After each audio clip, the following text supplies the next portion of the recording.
طول عمري اصحابي قدوتي بصيع، بس المره دي قدوتي اتغيرت. كريم فوده خريج كليه هندسه، انا بقول لك انا ما خدتش اصلا الشهاده، يعني ما استلمتش الشهاده ما استحملتش احساس الموظف. لا ما قدرتش.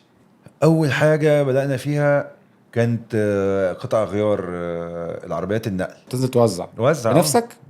اه طبعا. ايه قصه بقى الجبل دي؟ انا كنت بطلع مثلا عشان احاول اتعلم اعرف مش عارف ايه، بعد كده جبنا زي شحنه من هناك. طب لا نبدا نجيب رخام من بره، مش الرخام موجود في مصر ولا الكلام دوت. ايه اللي حصل بقى راح مدخلك الدنيا بتاعت الميديا والتصوير ايه بقى اللي حصل؟ طبعا حب العربيات ده يعني والسباقات والكلام ده يعني موجود فينا من صغرنا. يعني امين عليوه هو اول واحد قال لنا لا انا عايز حاجه تعملوا لي حاجه اسمها كفرج. جه بقى السباق اللي بعديه قالوا لنا يلا تعالوا صوروا لنا، احنا والله احنا بناخد احنا فلوس. بفلوس اه. قالوا انتوا ايه ده، انتوا مجانين ولا انتوا يعني إيه؟ انت عايز تيجي تصور لي السباق بتاعي وتاخد مني فلوس؟ الكلام القلب ما بيقدمش.